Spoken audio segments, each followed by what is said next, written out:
So nämlich. Als ich gemerkt habe, dass die unzufrieden waren, dass zu langsam Verträge kommen, dass wir zu viele private Probleme haben und die Jungs raus wollten, habe ich die einfach rausgelassen. Ganz normal, ohne Safir, ohne irgendwelche Probleme und wir waren auch wirklich miteinander gut. Bis dieses Video kam und jeder jetzt rumtanzt. Und damals, als diese ganzen Diskussionen mit, zum Beispiel mit Manuelsen angefangen haben, dass Leute im Internet erzählt haben, dass er kein Geld kriegt für nice Scheiß, bin ich selber zu Manu gegangen und habe gesagt, Bruder, haben die recht, wolltest du wirklich Geld, soll ich eine Gage aushandeln? Hast du gesagt, ich bin ein Hund, wenn ich von dir Geld nehme, wir sind doch Brüder. Und so hat es jeder gesagt. Aber heute sitzt jeder im Internet und sagt, wir haben kein Geld bekommen, deshalb wäre es okay, mir psychische Schäden zuzufügen und alles zu klauen. Bis ich jetzt den letzten Punkt erwähne mit den Drogen und alles in meinem Leben, will ich, dass ihr eine Sache versteht. Und wenn man jetzt eine Line nimmt in einem Song, rechne ich damit nicht, dass ich das Leben von jemandem auslöschen will und seine ganze Karriere. Aber wenn man so etwas macht wie gestern, ist es schon bewusst gemacht, um jemanden auszulöschen. Und wenn man nicht wirklich so geliebt hat und das heute tut, stimmt trotzdem etwas nicht. Und eine Sache hat mich sehr verletzt und die Sache ist die mit den Drogen. Das stimmt, ich hatte 2021 eine sehr ekelhafte Zeit. Ich bin komplett abgestürzt, komplett auf Drogen, komplett auf Gras. Dann habe ich versucht, irgendwie so Ballon und dies, das, irgendwie so, dieser ganz normale Film, den man erlebt, wenn man abstürzt. Ein hässlicher Film, über den ich mit niemandem reden wollte, weil man daran ja einen Menschen statuiert, der einfach so Müll ist und Dreck ist. Man nimmt Sätze, obwohl man weiß, wie schlecht es mir ging 2021, wie krass ich abgestürzt von Drogen war und niemand an mich rangelassen habe, wo einfach ich selbst Angst von mir hatte. Das mit Gras stimmt, hab zu der Zeit gut Kontakt zu ihm gehabt. Okay, Pesebus? Aber das sagt er ja selber, ne? Man nimmt genau diese Zeit und nimmt irgendwelche Sätze und sagt, ich hätte sie so und so gemeint, obwohl man weiß, wie es ist. Man muss es nicht verstehen. Ich habe auch Kommentare gelesen, die sagen, ja, tu jetzt nicht so, du Junkie und ist das. Ihr müsst mir das nicht glauben, aber es ging mir schlecht. Es ging mir halt schlecht. Und dieses Schlechtgehen war nicht öffentlich. Das hat man jetzt öffentlich gemacht. Ich fand das sehr verletzend und deswegen muss ich mich dazu äußern, obwohl ich mich, ja Schatz, und deswegen muss ich halt diesen Punkt mit den Drogen erwähnen. Als das alles passiert ist, zuerst mit der Entführung, ich weiß nicht, ob man das verstanden hat, aber nachdem das passiert ist, ist das mit Mikrofon passiert. Als das mit Mikrofon passiert ist, wurden privat alle meine Sachen auch noch geklaut, all mein Vermögen und so.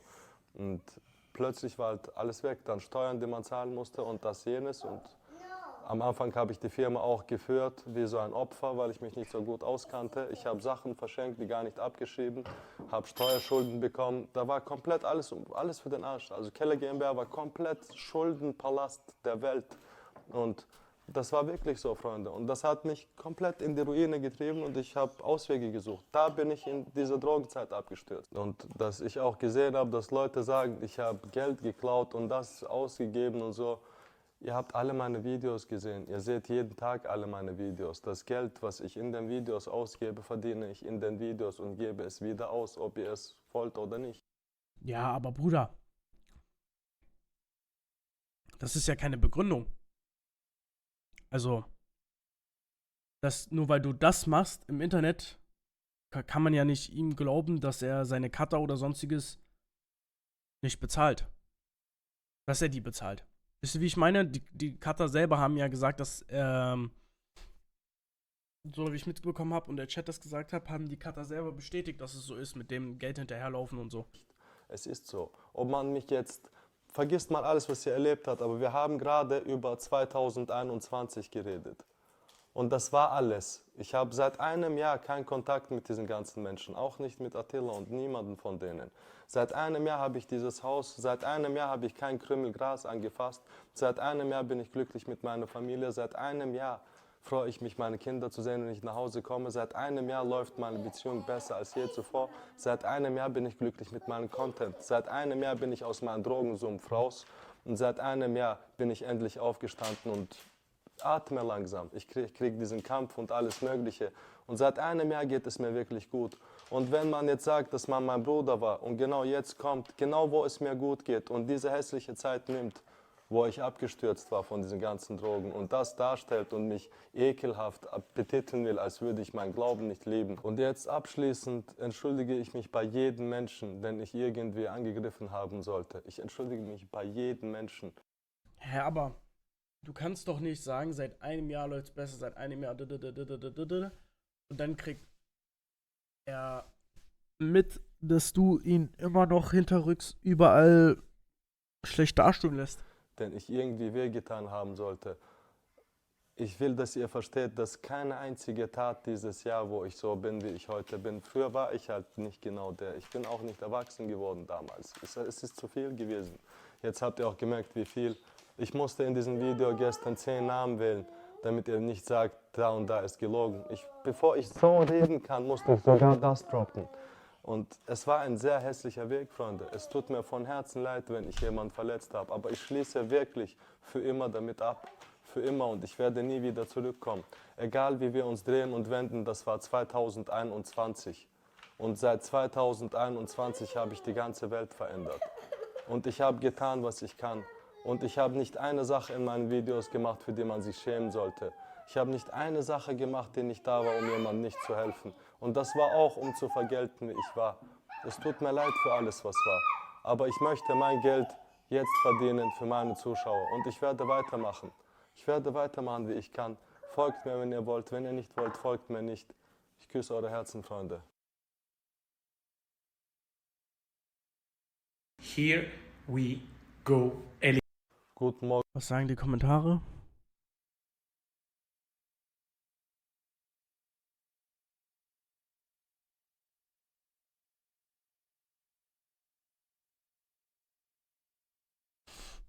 Dieses Video verkörpert alles, was Maestro bereits vorausgesagt hat. Mois versucht, sich als unschuldigen Familienvater darzustellen, mit Kindern im Hintergrund. Für ein Video.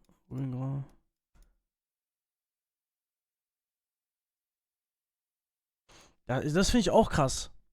Dass er sich. Ihr könnt Submodus mal rausmachen. Ich finde es krass, dass diese Entschuldigung dann erst jetzt kommt, nach diesem Video.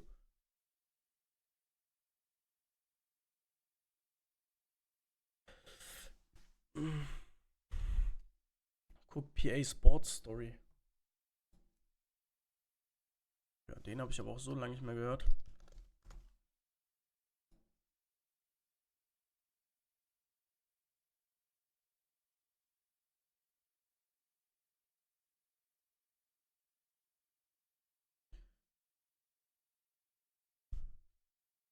Habt ihr überhaupt Instagram? Ja, hier. Ich wollte zu diesem Thema eigentlich gar nichts mehr sagen, aber ich habe mir gerade das Statement von Mois angeguckt, in dem auch ich erwähnt wurde. Und abgesehen davon, dass ich beinahe das Kotzen bekommen hätte, war es für mich echt erstaunlich, was für ein Level an Narzissmus eine einzelne Person erreichen kann. Ich habe heute Morgen auch kurz mit Maestro gesprochen und ich muss ehrlich sagen, dieser Typ ist so ein herzensguter Mensch, der wenn man noch mehr mit seinem schlechten Gewissen beschäftigt, als einfach mal zu genießen, dass er nach all den Jahren der Unterdrückung und Manipulation seiner Seele freien Lauf gelassen hat. Ja? Bruder, du hast nichts Falsches getan und brauchst dich auch für nichts zu schämen. Ihr wisst, dass ich in der Town Hall mit Marvin California vor einigen Tagen schon das Thema Mois angeschnitten habe. Ich brauche alles nicht zu wiederholen. Wer sich dafür interessiert, soll ich das Interview geben. Es kommt irgendwann im hinteren Teil. Es ging maßgeblich darum, dass ich schon von vielen verschiedenen Leuten berichtet bekommen habe, dass er hinter meinem Rücken sehr abwertend über mich spricht. Und jetzt, wo wir gestern erfahren haben, dass er über seinen eigenen Bruder so spricht, wer bin ich, dass er über mich so nicht spricht? Ne? Auf jeden Fall hat mir Mois nach diesem Interview bei Insta geschrieben.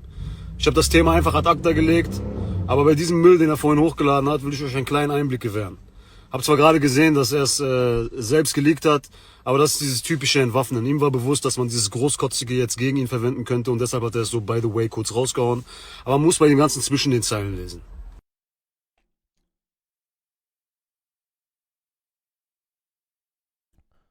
Oha. Wer bist du, Bre?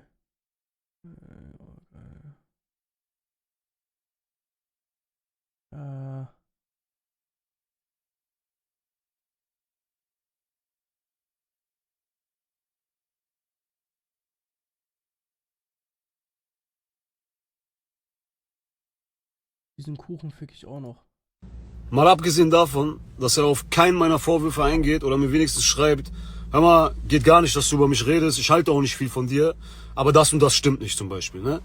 Redet er in einer Form der Selbstverständlichkeit und auch Hochnäsigkeit, die nicht zu überbieten ist. Aber das Wildeste von allem, ich werde rappen, auch wenn ihr alle orange werdet, verzeih mir, aber diesen Kuchen fick ich. Nein, nicht Kuchen, also nicht Kuchen. Auch. Alim, das, was du als Kuchen bezeichnest, ist unsere Kultur. Das ist Hip-Hop. Das ist das, wofür wir seit Jahren bluten. Das, wo wir Blut, Schweiß und Tränen rein investiert haben. Wer bist du, dass du mit deinem Level an Talentlosigkeit so darüber sprichst? Den ganzen anderen Bullshit, den du so von dir gibst, mal komplett beiseite, ja? Wo ist deine Dankbarkeit der Kultur gegenüber, die überhaupt dafür gesorgt hat, dass dich hier in diesem Land irgendein Schwanz kennt? Es waren Rap-Videos, auf die du aus deinem Kinderzimmer heraus als Fan und Konsument reagiert hast, okay? Ich denke, dass nur dieser kleine Einblick in Kombination mit seinem Mangel an Selbstreflexion, was er heute bewiesen hat, schon ausreichend ist, um alles zu untermauern, was Maestro gestern erzählt hat. Mein persönlicher Grund gerade: Gestern ruft mich schon wieder ein Bruder an, der kurzzeitig in dieser Immobilienfirma tätig war, in der Mois aktuell arbeitet, und erzählt mir, dass er jetzt vor einigen Tagen in seinem Büro vor irgendwelchen Leuten alte Chatverläufe mit mir gezeigt hat und so einen auf, guck mal, ich antworte dem nicht mal richtig und keine Ahnung was. Digga, ich weiß nicht, was für eine Geisteskrankheit dich antreibt, aber bilde dir nicht so viel darauf ein, dass wir mal eine oberflächlich respektable Kommunikation auf Insta hatten. Es war nie mein Job, mich um dich zu kümmern oder meine Meinung dir gegenüber zu äußern. Und mir ist es auch scheißegal, ob du dich morgen rehabilitierst und deine Kinderarmee dann gegen mich mobilisierst. Du hast für mich nichts in unserer Szene zu suchen, und dazu werde ich heute und auch in 2 Jahren stehen. Ja? Ich habe meine Nase so gestrichen voll von dir, Digga. Rede nicht über mich. Nimm meinen Namen nicht in den Mund. Nimm von niemandem den Namen in den Mund. Ich saß einmal 2 Stunden mit dir zusammen und habe aus deinem Mund nur großkotziges Gerede gegenüber Menschen gehört, die nicht im selben Raum waren. Anscheinend ist das einfach Teil deines Charakters. Aber anstatt Krieg zu führen oder dich rechtfertigen, sollst du dich einfach mal reflektieren und für deine Charakterdefizite entschuldigen. Selbstlos, ohne Erwartungshaltung. Und Wallah, ich habe nicht mal 10% von dem ausgepackt, was ich schon an Bullshit über deine Person gehört habe, okay? Mois, vergiss nicht, dass du derjenige warst, der damals ein bestimmtes Video von Jamul in seinem Stream geleakt hat, sich darüber belustigt hat, dass ihm da irgendwo mal die Tränen gekommen sind. Du, der jetzt in seinem Video wie so eine Pussy rumsteht und gerne weinen würde, aber es nicht mal überzeugend rüberbringt. Und die Sache mit Sinan auch ganz schwach, Digga. Typisches von mir auf andere lenken, statt beim Thema zu bleiben. 0% Selbstreflexion. Digga, anscheinend bist du vom Geistigen her ein 16-Jähriger im Körper eines 30-Jährigen. Aber so langsam sollte Schluss sein. Kümmere dich um deine Psyche. Sei dankbar dafür, dass du ohne wirklich viel drauf zu haben so ein Level erreichen konntest. Und seh nichts im Leben als selbstverständlich. Manche sind von ihrem Charakter her leider so, die sind leider dafür gemacht, in dem Zimmer zu bleiben, aus dem sie gekommen sind, weil mehr Hype und mehr Aufmerksamkeit Gift für ihren Charakter ist. Ne? Und du bist der lebende Beweis dafür, Digga. Und Mois, das ist kein Statement oder irgendwas, was mich Zeit gekostet hat. Das sind ein paar Insta-Stories auf nebenbei. Pass auf dich auf, Digga. Eieiei, Digga. Gesprochen wie ein Löwe.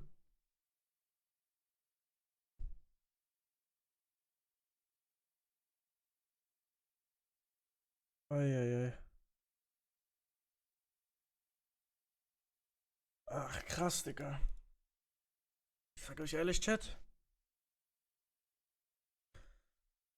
Das wird doch interessant.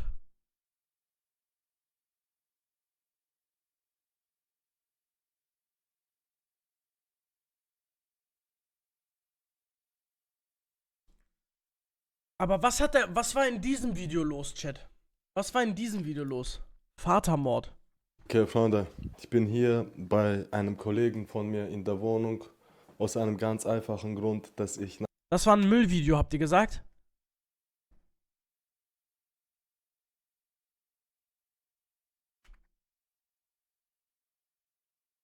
Da lügt er.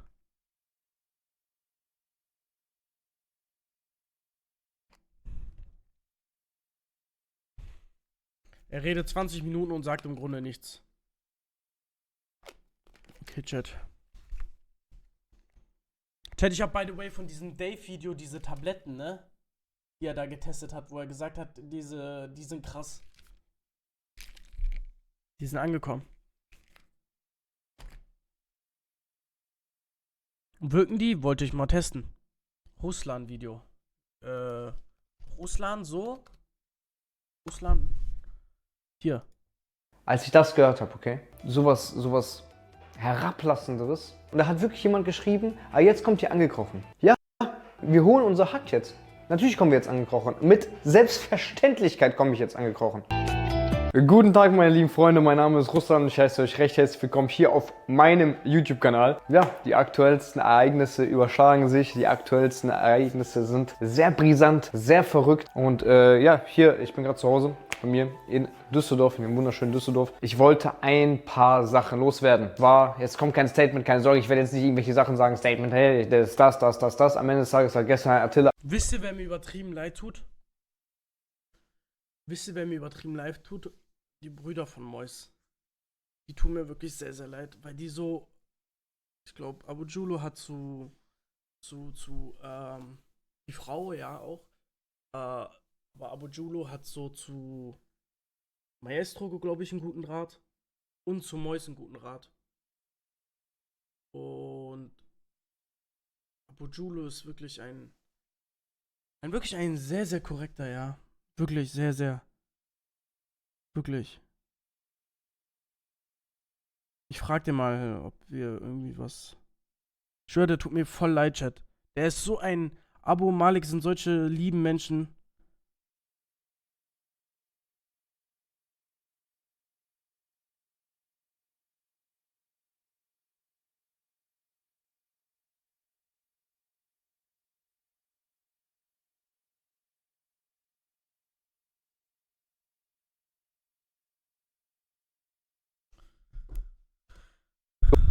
rausgehauen, was alles bestätigt, alles erzählt hat, alles in irgendeiner Art und Weise von seiner Seite aus natürlich irgendwie bestätigt hat, was jetzt alles so im Raum war. Das sind keine leiblichen Und was in den letzten Jahren sich immer bei uns aufgestaut hat. Und es ist einfach eine Last. Es ist einfach eine Last weg. So. Und man ist einfach happy, man ist einfach erleichtert. Man hat einen so sehr bedrückt immer über die ganzen Jahre tatsächlich schon, dass man sich irgendwann so gefragt hat oder sich aufgeregt hat, wie kann das gedacht, so die armen Zuschauer, die so viel Scheiße glauben müssen und einfach hinters Licht geführt werden. Am Ende des Tages, gestern wurde alles geöffnet, deswegen muss ich dazu nicht mehr sagen. Attila hat alles gesagt, dein Video spricht für sich. Zu dem Videotitel, der hier oben erwähnt ist, 670 damals. Ich möchte nämlich zu einer Sache kommen, die mich extremst heute aufgeregt hat. Und zwar eine Nachricht, die mich erreicht hat, von der ich sehr geschockt war. Ich habe die kurz in der Instagram-Story geteilt gehabt.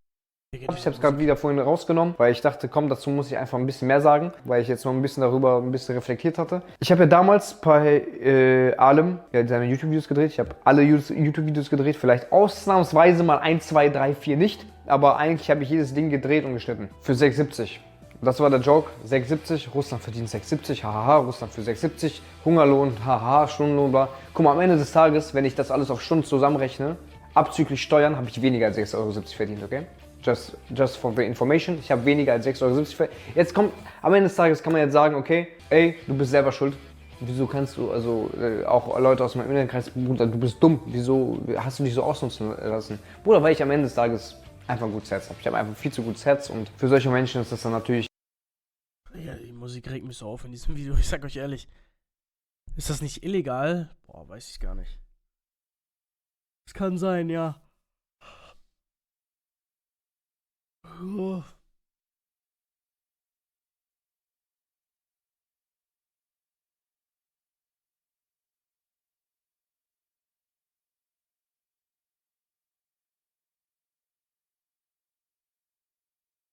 Death Note Musik. Was wird denn bei diesem Vatermord-Video gesagt? Und dass ich nach diesem Video vermutlich viele, was heißt Probleme, das wird schon riesige Wellen mit sich schlagen, auf die ich gar keine Lust hätte. Aber ihr werdet im Laufe der Geschichte, die ich jetzt erzählen werde, verstehen, dass nur wenn ich das 1:1 so erzählt hätte, ihr mich verstanden hättet. Deswegen, normalerweise bin ich keinen Menschen auf diesem Planeten Rechenschaft schuldig. Und normalerweise weiß ich, wer ich bin. Und jeder, der privat in meinem Leben ist, weiß, wer ich bin. Und ich rede nicht von den Leuten, die ihr vor der Linse seht, mit denen wir uns treffen, um Videos zu drehen und sonst was, weil ihr schlichtweg das nicht so verstehen könnt, wie es hinter den Kulissen ist. Ich finde Internet einen sehr schönen Ort, weil egal was jemand sagt, wenn es jemand sagt, ist mal alles, was gesagt wurde, auf dieser Seite und dann, als wird er Mücken, kommt er rüber. Und ich bitte euch nur um eine Sache, bevor ihr euch diese ganze Geschichte, die ich euch erzähle, um eine einzige Sache. Nach diesem Video behaltet eure Meinung, als hättet ihr... Das ist ein schlimmes Video. Schau Kommentare.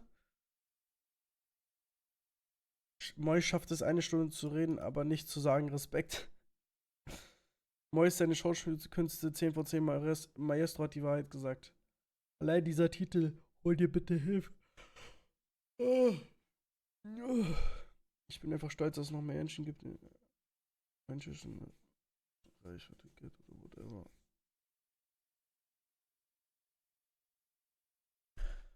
Boah. Aber das schauen wir nicht, ne? 30.000 Dislikes? Oh, das weiß ich nicht. Das sehe ich nicht, leider. Boah. Für einen guten Zweck. Danke dir für deine 10 Euro, mein Bruder. Und dann die anonym, danke euch auch mal. Oh. Crazy.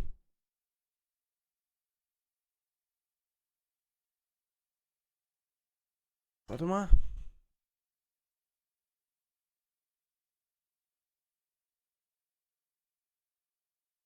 Malik hat eine Insta-Story gemacht.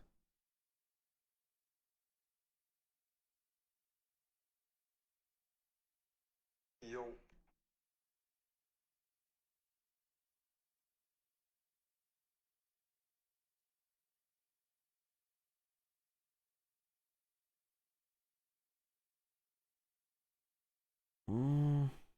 Okay.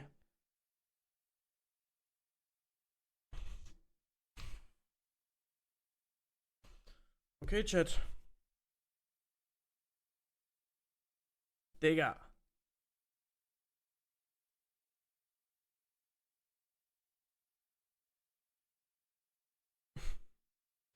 Digga, guck mal, was mir Abu schickt und schreibt, ich dachte einfach kurz Breitenberg.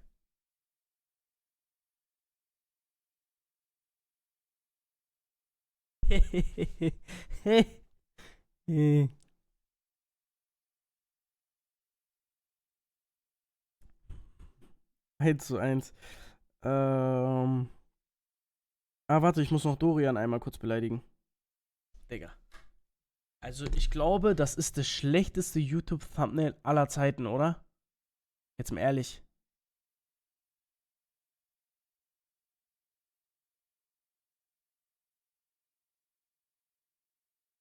Also, das ist schon geisteskrank. Also, dieses.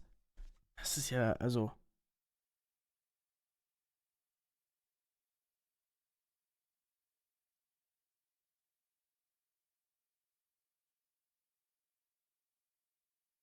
Boah.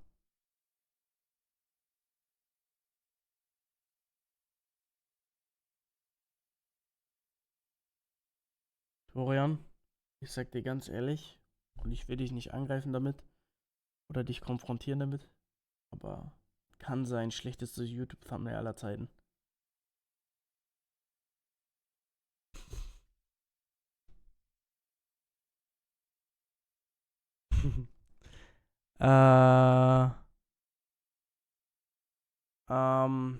Ja, Chat, das ist es mit dem Thema gewesen.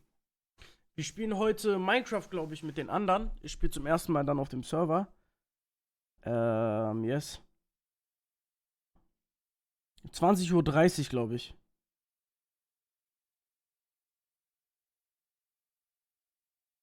20:30 Uhr ungefähr, ja.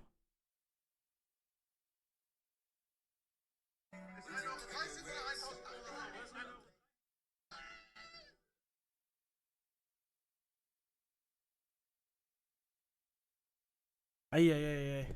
Okay. Hast du Elis Finger gesehen? Nee, was ist mit Eli seinem Finger? Fox 11, was ist mit Fox 11? LOL. You never saw the amazing human being that you had as a son. Sí, mis palabras son para ti, Heather, Yes, my words are for you, Heather, porque como madre le fallaste a tu hijo because as a mother you failed your son y también a Dios. and also God. Ni los animales hacen lo que tú hiciste. Not even animals do what you did. En nombre de Anthony, In the name of Anthony, pido que ya no haya ningún niño más lastimado I ask that there are no other children hurt, Ignorado. ignored, y agredido. and assaulted. Digga, ein Prozessverfahren, wo jemand seinen 10 Jahre alten Bruder Con a gekillt mi hat? nieto That the opportunity was taken from my son, my grandson, sirva para que el sistema serves so that Oder the was ist system das? ponga atención en las verdaderas víctimas pays attention to the real victims Nee, que Mom, como Anthony no fueron Boyfriend said to escuchados. us. who, like Anthony, were not Ich heard, kann kein Englisch, Que Chat, was sea steht da? demasiado tarde como en el caso de mi nieto. and that it's not too late, like in my grandson's case, Que prefirió dar su vida who preferred to give his life y defender a sus hermanos. and defend his siblings. Pido que su sacrificio no quede impune. I ask that his sacrifice does not go Que unpunished, todo el Chat, peso was heißt das, caiga was da sobre oben estas steht? personas. that the whole weight of the law falls on these people. Leiva, Leva, tú fuiste físicamente quien hizo esta barbaridad, you were the one that physically did these atrocities, pero tú, Heather, but you, Heather, fuiste la autora intelectual, were the el mastermind, cerebro maquiavélico de todo esto, the Machiavellic brain of all this. al no defender a tu sangre. By War not das noch eine defending your own Verfolgungsjagd blood. oder so? Nee, Tu ne? deber como madre era defender Your duty as a mother was to defend y proteger de Anthony. and protect Anthony.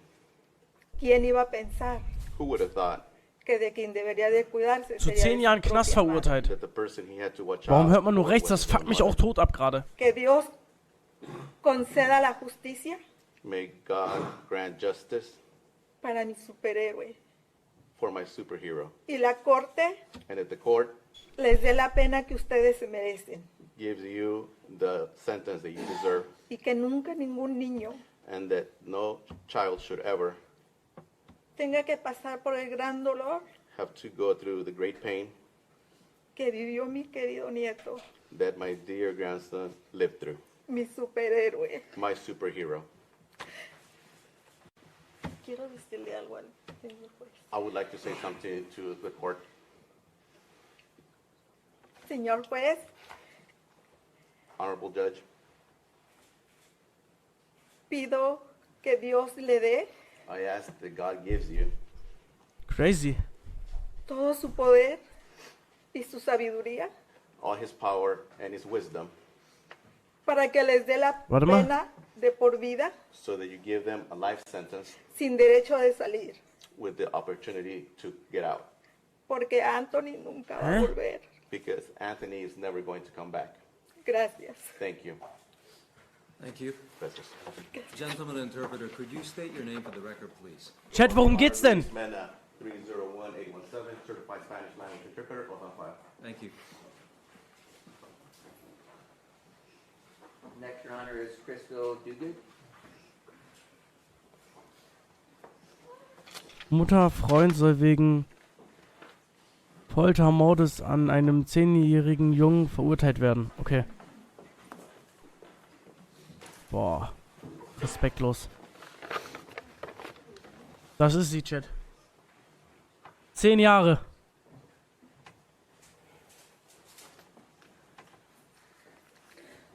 On June 20th, 2018, I got a phone call that would forever change my life. It was the call saying Anthony was very hurt and he may not make it. My heart immediately broke and dropped into my stomach. My worst nightmare was becoming a reality. I remember calling every hospital I could think of, trying to find where he was. Call after call after call, it was a sorry, he's not here. I remember lying on the floor crying in despair. Finally, after what seemed like 1,000,000 calls, I found him, but they couldn't give me any information. All I wanted to do was get in my car and drive the 6+ hours to get there and hold his hand while telling him everything would be all right, but I couldn't. Die Arme. And he wasn't going to be all right. Oh mein Gott. I felt so helpless and lost. 17.5 hours after I received the first call, I received another saying they were pulling the plug. Only 30 minutes after Anthony was taken off the machines, he was gone. Boah. His little body couldn't fight any longer. Boah. I would never be able to give him another hug or kiss. I would never get to tell him how proud he makes me or how much I love him. Crazy. It has been 4 years, 10 months, and 4 days since Anthony's life was stolen from him, and I am still in disbelief that he's gone. I am disgusted. It was at the hands of my sister and the man that she allowed in her life. The day Anthony died, I went to a deep depression. So deep, I thought I would never come out. That day, my children lost their mother. I would never be the same. Oh, wie die They im watched me Hintergrund auch noch fall weinen. apart at the seams, and I know they will forever hold that image in their memories. My depression was so deep, I had to check myself into an emergency outpatient mental health rehab to try to cope. I even had to quit my job because I worked with someone named Anthony, and I couldn't handle hearing his name. Anthony's death broke me. Kareem and Heather didn't only steal Anthony's life, they robbed the world the opportunity to see what good things he could have done and how he would have changed the world and what he would have become. He wanted to help people. He wanted to protect them. We will never get to see that, and I honestly believe the world is worse off without Anthony in it. Ich weiß nicht, ob sich das Eli angucken will. Soll ich ihn mal anrufen und fragen? Aber es ist halt schon sehr deep, ne? Soll ich ihn mal anrufen? I miss his beautiful smile and hearing his contagious laugh. I miss his hugs. What I wouldn't do for just one more. Nein, okay. I miss watching Anthony play and dance with his siblings and his cousins. He loved to love, and no child should have to know the hate and pain not only he, but his siblings endured. I have so many questions that I'm sure I will never get the Alles answers schön und for. gut. Ihr könnt gleich Questions wieder like, how einschalten. does Ich würde one mir das get gerne off einfach on hurting angucken. other people? Especially one that you made and carried in your body for 9 months. How can a grown man beat a child? I struggle knowing I share a bloodline with Heather. How do we come from the same two people? How did we have the same childhood and come out so differently? And quite honestly, she was Wendy's favorite, so she had it better off than David and I did. David, Maria, and I did all we could to try to help Heather and the children. We were a family, and we loved each other. When we intervened, Heather cut us all off. Vielleicht hat sie gesagt, wer sie ist. We were no Also was für longer ein allowed to see Familienmitglied or sie ist. even speak to the children. We were patiently waiting for the day we could be reunited as a family, Schwester, okay. but that opportunity was stolen from us. Tante I vom would Kind, say more okay. about Kareem, but I honestly Also, don't know Chat- much about him. Chat, damit ihr das versteht, ein Elternpaar hat einen Sohn gefoltert und getötet und das ist die Schwester, die gerade aussagt. Also die Tante von dem Kind. Maybe if she did, we wouldn't be here today. Maybe she would have been a better mother. Maybe we would still be a family. I often look at my kids' beautiful faces and think to myself how amazing motherhood is. How could Heather not see that? How could she watch Kareem hurt her children? And how could she hurt her own children? How could she sit there and enjoy their pain? I just hope that Anthony's siblings know that we love and miss them dearly. We tried to save them, but the system made to protect them failed. I hope they know they are in our thoughts every single day, and hopefully one day we can be reunited. Anthony's life was cut short by the selfish acts of Heather and Kareem. No amount of tears, prayers, hopes, or wishes will bring him back.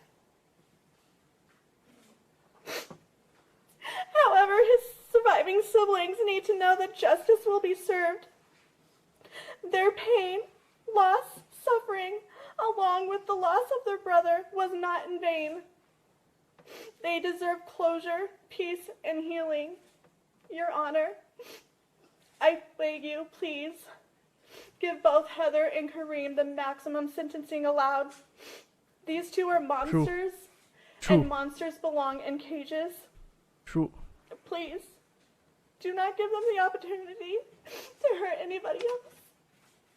Sie sagt gerade, dass sie will, dass die beiden die höchstmögliche Strafe bekommen und dass sie so lange wie möglich ins Gefängnis bekommen sollen. Next you're on it is Aaliyah Osuna.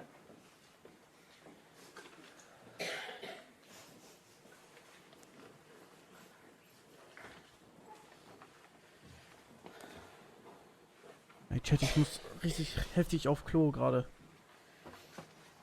For almost 20 years of living, I never imagined myself having to stand here in front of everyone today and speak about something so heart-gripping.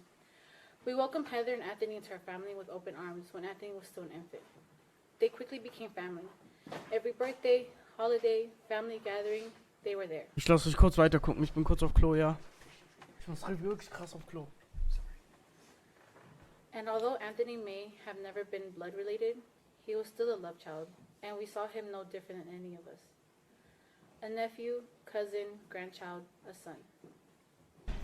When Heather's family began to grow and they were no longer living with us, that never changed anything.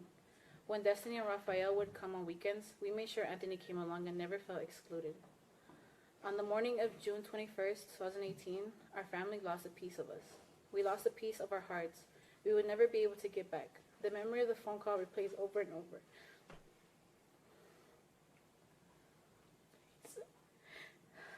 He's gone. Anthony's gone.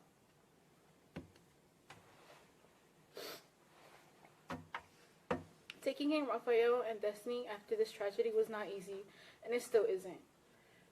Very long days living in fear. Both of them waking up almost every night from nightmares of them being tortured.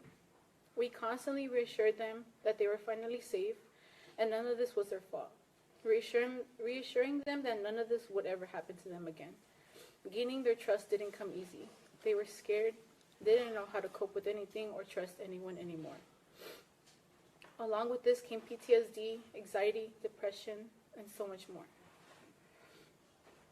You both took away my nephew, my mother's grandchild, my niece's best friend, and their brother. You took our love child. We may never know the true reason why you both did what you did. We may never know why the both of you held so much hatred towards him. But what we do know is that we would never be able to get him back. I would never be able to play with him, have water balloon fights with him, laugh with him. I would never get to see my white boy, as we once called him. I do not believe in holding hatred nor holding a grudge, but towards the both of you, that's all I have, anger and hatred. So many questions I want to yell and shout. Why him? What was the reason? Why didn't you love him? Why did you do these things to him?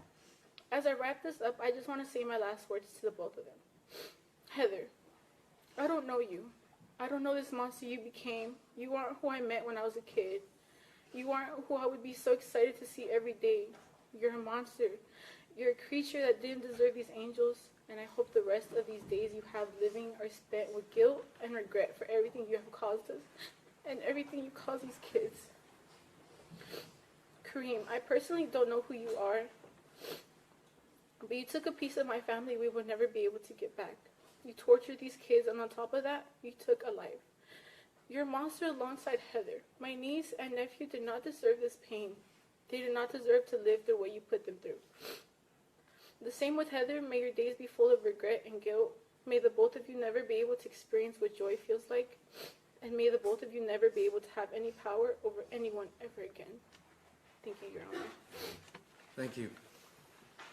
The next Your Honor is Jasmine Jaime.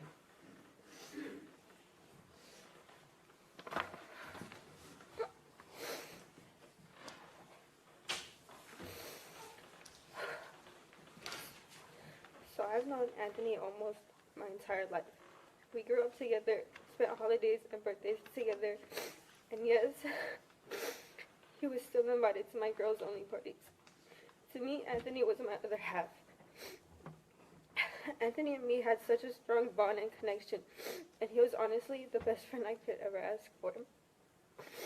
Anthony was never related to me by blood, yet I still call him and still do call him my cousin. Anthony was my shoulder to lean on as well as his siblings' shoulder to lean on. Anthony was protective over me and his siblings. He had a tremendous amount of love for everybody. He was always there for me when I needed him. When our families drifted apart, he continued to come to our house. And me and Anthony would always play with each other. Me and Anthony were so close in age, we were always with each other. Now I find myself either playing with the younger kids at family events or just by myself. Now I'm missing my other half. That half of me will always be empty. Anthony was full of love. He was full of laughter and life. He was full of life. The life that Kareem and Heather took away from him. This isn't what Anthony deserved. All Anthony ever did was love and care for Heather and his siblings. And in a split second, Anthony was stabbed in the back. Being here, being in court, reading words that are in memory of Anthony is something I never wanted to do. It's something I never imagined that I'd be doing.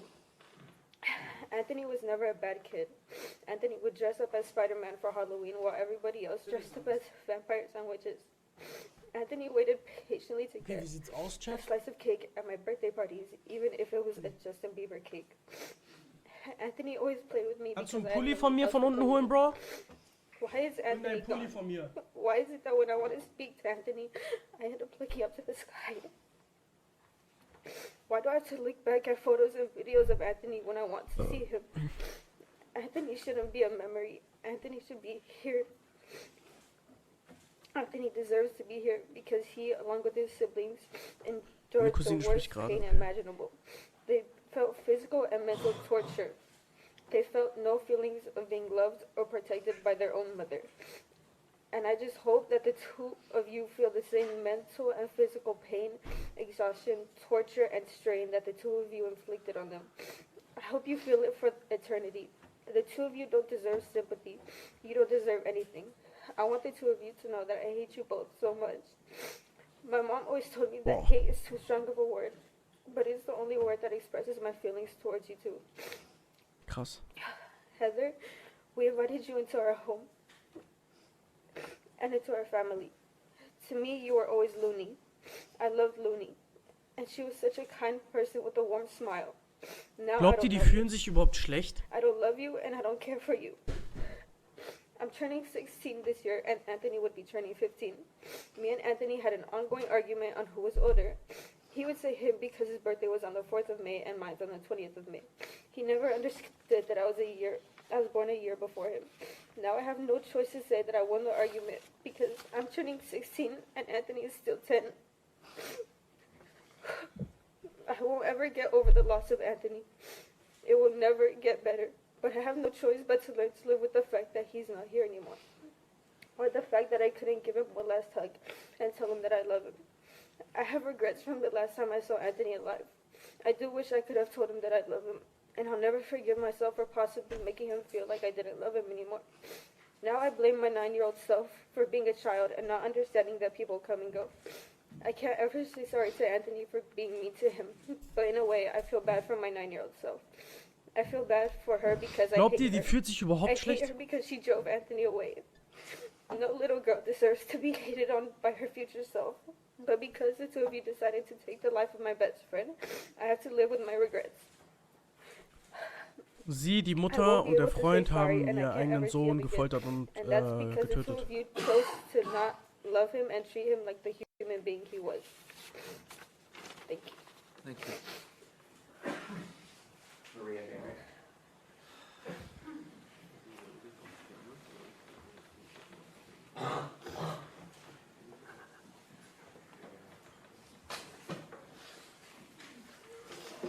Also die Leute, die es mitbekommen haben, also die Mutter und der Freund, der gleich auch noch gezeigt wird, haben ihren eigenen Sohn gefoltert. Und getötet. Und jetzt sagen die ganzen Familienmitglieder aus und sagen, und bis jetzt hat fast jeder gesagt, oder das, was ich, als ich eingeschaltet habe, hat jeder gesagt, dass sie für die höchstmögliche Strafe bekommen soll. Und es wird entschieden, was für eine Strafe bekommen. Und das ist der Vater. I watched him come into this world. I still remember the day he was born and how long it took for him to come out. Heather pushed and pushed, but he just wouldn't come out. And when he finally made his appearance, he was the most handsome little boy I have ever met.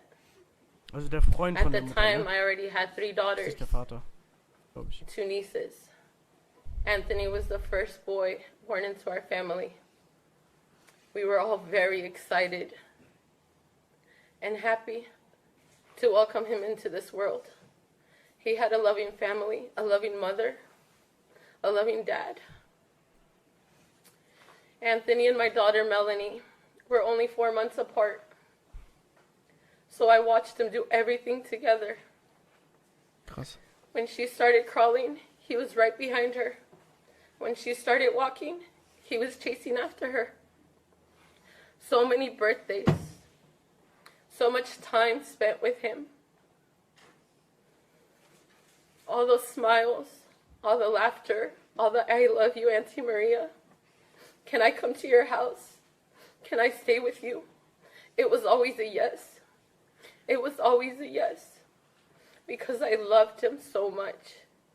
He made my world a better place. Welcher Familienteil ist es da? The Auch day die Schwester, die Tante? that I received the phone call.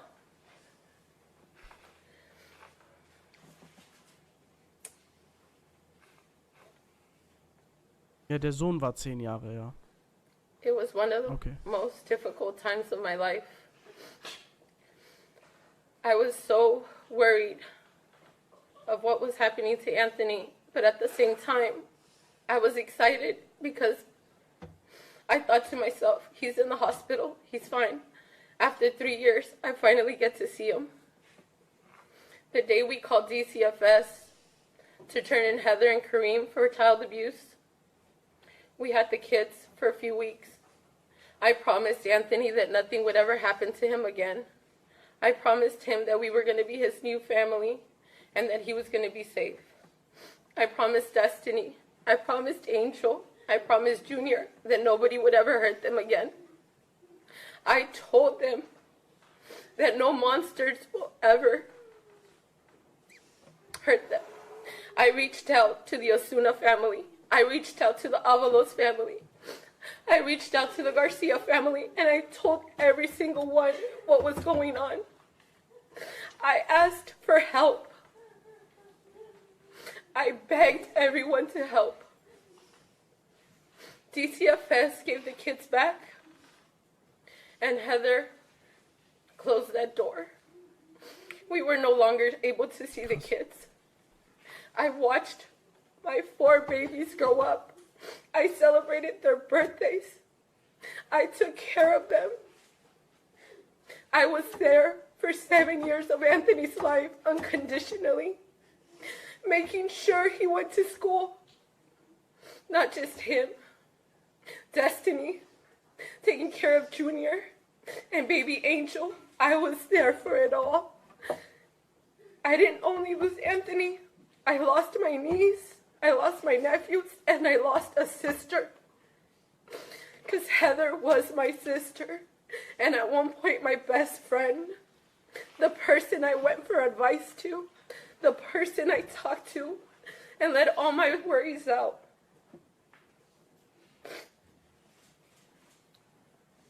Krass. So today, Your Honor, I beg of you to please give them the maximum penalty allowed. Don't let them ever walk free. I will never get to see Anthony again. I will never get to have all my kids with their cousins. Life is never the same. And I apologize to all my nieces and nephews. I never knew that Kareem was an evil person. I never thought that this would be possible. I never thought that my life would change forever. The day I lost Anthony, I lost a part of myself. The fun, loving mom that I was no longer there. My kids had to endure so much suffering because their mom was not capable of taking care of them.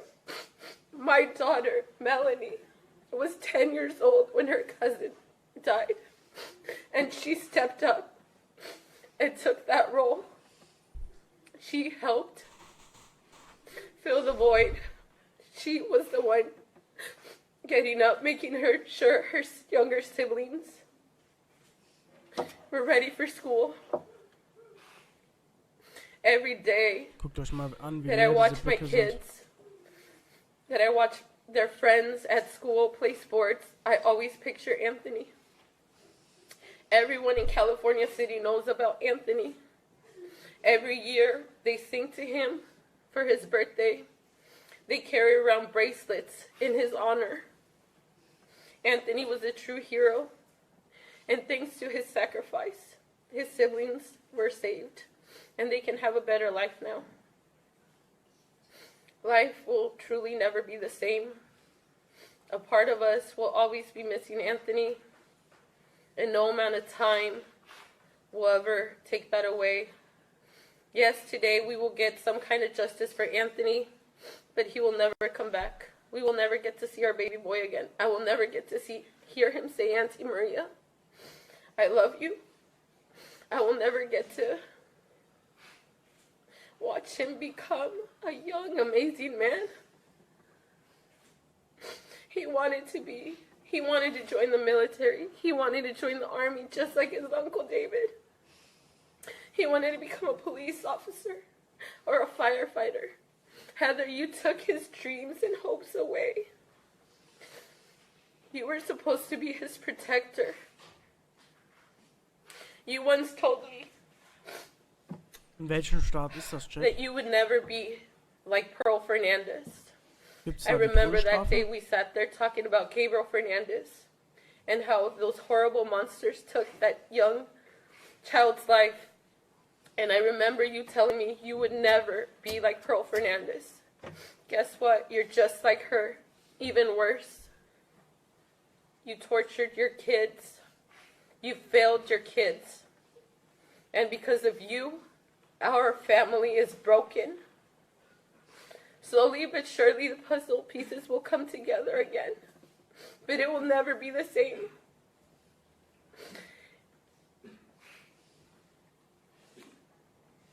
Heather, I loved you so much. I loved you so much and always saw the best in you. But today, I have nothing but hate for you. Seit 2019 nicht mehr. I will never hate someone as much as I do you. Krass. Because you failed Anthony, you failed Destiny, you failed Junior, you failed Angel. And you could never be forgiven. Kareem, you'll get what's coming to you. Nobody likes a child abuser. How can a big, strong guy beat up a 10-year-old child? It doesn't make any sense. It will never make sense. Anthony could have never done anything to receive that kind of punishment or treatment. I hope you both rot in hell. I hope that every day you regret what you did, and every time you take a bite of food, you think of how you starved your children, how you starved Anthony. Boah. Haben die Nothing so will ever take away this pain, but we will keep Anthony's memory alive. I will always remember his laughter, all the pictures, all the memories, all the birthday celebrations, his favorite holiday, Halloween, dressing up as Batman, Spider-Man. I will always remember the good times with my baby boy, and he knows that I love him dearly, and I will never forget him. Thank you. Thank you. David Barrett.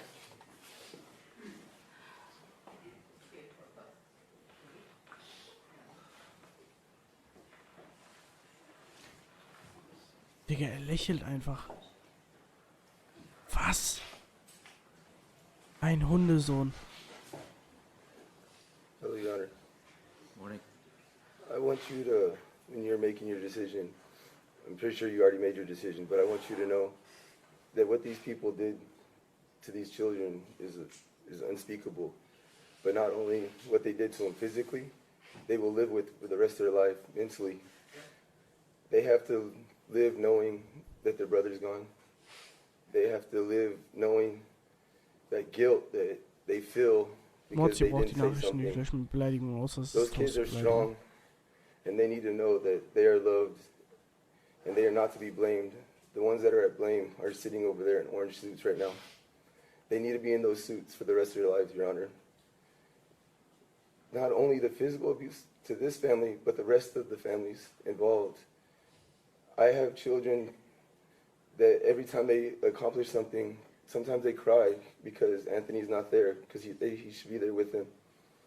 I have to watch my wife cry almost daily because of the guilt she feels inside. I've never got to express Achso, my das sind Sachen, die in der Blacklist stehen, by the because way. I feel, as the man of the house, I had to protect everybody else. And I want you to know, Your Honor, I'm never going to be okay. What these people did to my nephew eats me up every day inside. I try to fill my life with other kids, and I try to help them to make up for my guilt. Wie lange dauert der Prozess, Chat? But nothing will ever make up for it, Your Honor. I have dauert to doch safe noch be Stunden. here to say these things. It's still mind-blowing to me. Why are we here? Heather was there to protect him. We were here to protect him. And she did not allow it. She went along with it. She helped him. She planned it.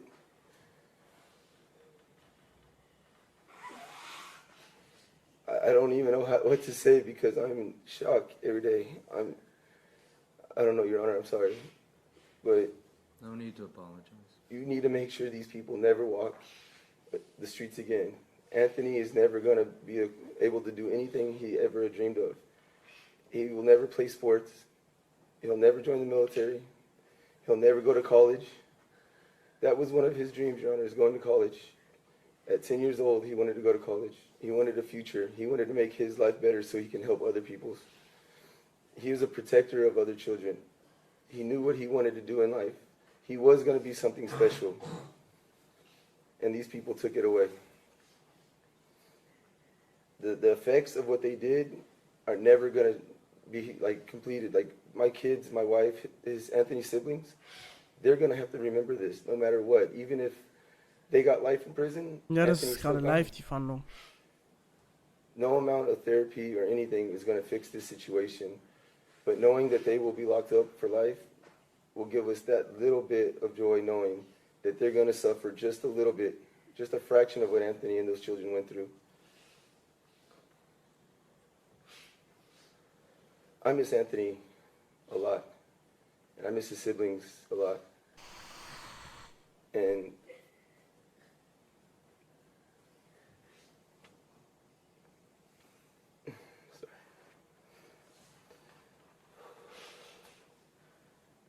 I hope these two monsters know that the torture is still going. If that's what they wanted, they got off on the torture, they're still getting off because we're tortured daily. Every time we see the newspaper article, my wife breaks down and I have to try to build her back up. This is the hardest thing that a person can go through, is being up here speaking like this. I have to tell you that I want my sister in jail for life. A person I called a friend at one time, I want him in jail. It shouldn't happen, and it shouldn't have happened. Krass. But just know, Anthony was a great kid. And he's inspiring a lot of other kids still to this day.